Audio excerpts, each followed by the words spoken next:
Ada kegagalan yang nggak terjadi karena kurang pintar. Bukan karena nggak ada ahli, bukan karena nggak ada peringatan. Kegagalan ini terjadi karena manusia terlalu terbiasa menganggap masalah kecil sebagai hal yang biasa. Well, I am so excited to be here.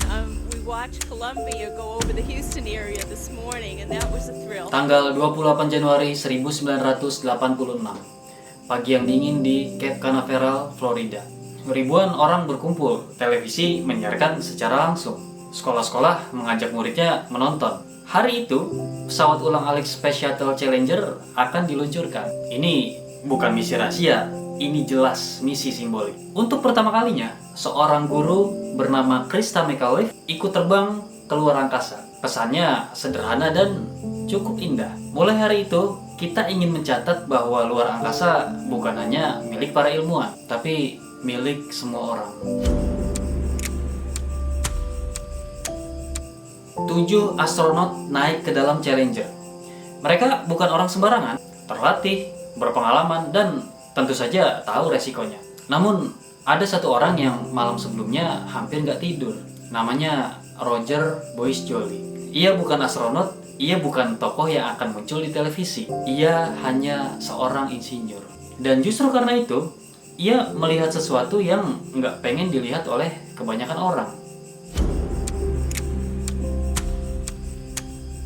Suhu pagi itu jauh lebih dingin dari biasanya. Di bawah batas aman untuk satu komponen kecil yang jarang disebut di berita. Namanya O-ring. Cincin karet sederhana yang berfungsi menyegel sambungan roket. Nggak canggih, nggak pinter, dan ya mungkin dianggap nggak heroik juga. Tapi jika O-ring gagal, api panas dari roket bisa keluar tanpa kendali. Roger Boyce Joly dan timnya udah lama mencurigai O-ring ini. Bukan hari itu aja. Dalam peluncuran-peluncuran sebelumnya, mereka melihat tanda-tanda keausan, retakan kecil, bekas terbakar.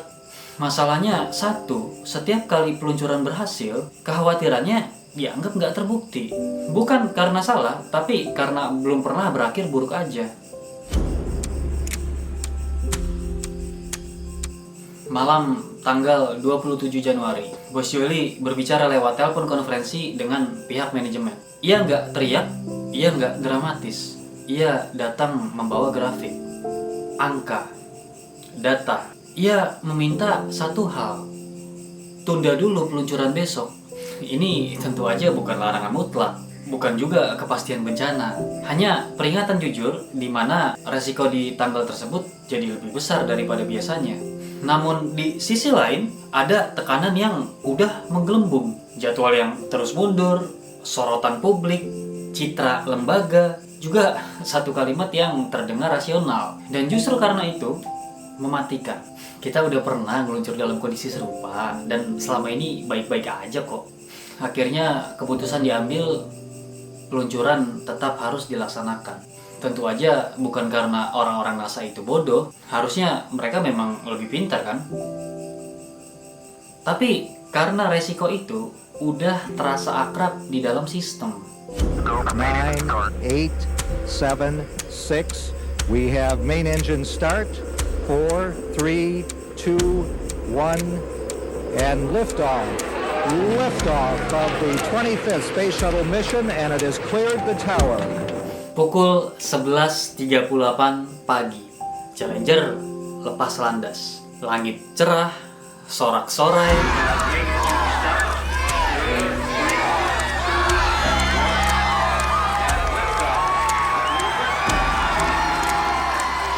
The liftoff appeared flawless. The spectators, including Krista McAuliffe's parents, Grace and Edward Corrigan, watched proudly. Tapi 73 detik kemudian, pesawat itu hancur di udara. 1 minute 15 seconds, velocity 2,900 feet per second out. Ledakan besar, Downrange distance 7 nautical miles.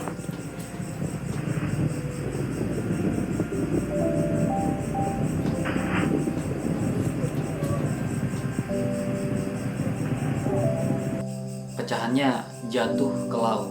May be possible at this point.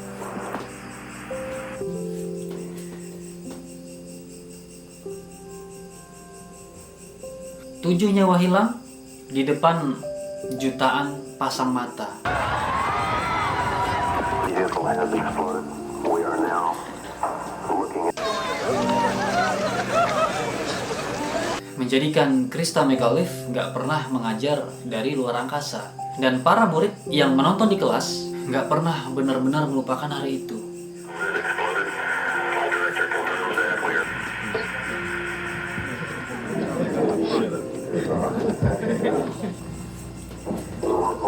The contingency operations and awaiting word from any recovery forces in the downrange field. Richard Feynman, after examining the O-ring, had a surprise. Oh, I took the stuff that I got out of your seal and I put it in ice water. And I discovered that when you put some pressure on it for a while and then undo it, it maintains, it doesn't stretch back, it stays the same dimension. Investigasi setelahnya menemukan satu hal penting. O-ring gagal bekerja karena suhu dingin. Persis seperti yang sudah diperingatkan. Nggak ada sabotase, nggak ada kegilaan, dan kita pikir ya mungkin nggak ada niat jahat. Hanya keputusan yang terasa wajar karena diambil terlalu sering tanpa konsekuensi. Roger Boisjoli hidup dengan satu kenyataan pahit. Iya benar, tapi kebenarannya kalah oleh keputusan kolektif yang ingin cepat selesai. Boisjoli emang nggak ngebunuh siapapun, tapi ia harus menanggung beban hidup dengan pengetahuan bahwa suaranya yang ingin menyelamatkan 7 nyawa pernah nggak cukup didengar. Yang ngebuat tragedi Challenger begitu menyesakan bukan fakta bahwa teknologi bisa gagal. Itu tentu kita udah tahu. Yang mengganggu adalah pola pikir di baliknya. Ada istilah yang kemudian digunakan untuk menjelaskan peristiwa seperti ini. Normalisasi penyimpangan. Artinya sederhana. Saat sesuatu yang salah nggak langsung menimbulkan bencana, manusia mulai menganggapnya normal. Retakan kecil dianggap masih aman. Peringatan dianggap terlalu hati-hati. Resiko dianggap bagian dari pekerjaan. Dan perlahan batas aman bergeser tanpa pernah kita sadari. Mungkin emang nggak ada satu orang pun yang di hari itu berniat untuk ngebunuh 7 astronot. Mungkin nggak ada satu orang pun yang bangun dengan niat jahat. Tapi niat baik ternyata nggak pernah cukup buat ngelawan keputusan buruk yang udah dibiasain.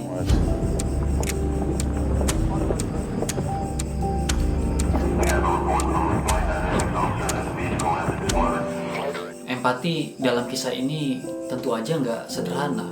Kita perlu belajar dari kesalahan ini untuk mengenang para korban. Buat Krista McAuliffe, buat 7 astronot yang mempercayakan nyawanya pada sistem. Juga untuk para insinyur yang suaranya kalah oleh struktur. Dan tentu aja kita juga perlu belajar buat diri kita sendiri. Karena mungkin banyak di antara kita yang pernah bilang, kemarin juga begini, aman-aman aja kok. TDL confirms throttles. Thank you. Challenger, go with throttle up.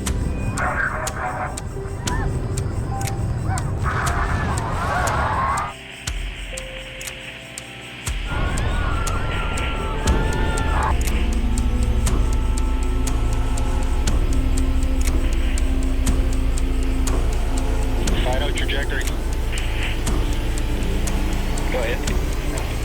Okay, all operators. Tragedi Challenger mengajarkan satu hal yang mungkin jarang disukain banyak manusia, bahwa pengalaman sukses bisa menjadi musuh kewaspadaan. Semakin sering sesuatu lolos dari bencana, semakin kita lupa bahwa ia pernah hampir gagal. Kisah ini nggak hidup di museum antariksa aja. Ia hidup di pabrik, di rumah sakit, di jalan raya, di kehidupan sehari-hari, di keputusan kecil yang kita lanjutkan bukan karena benar, tapi karena belum pernah terjadi salah besar.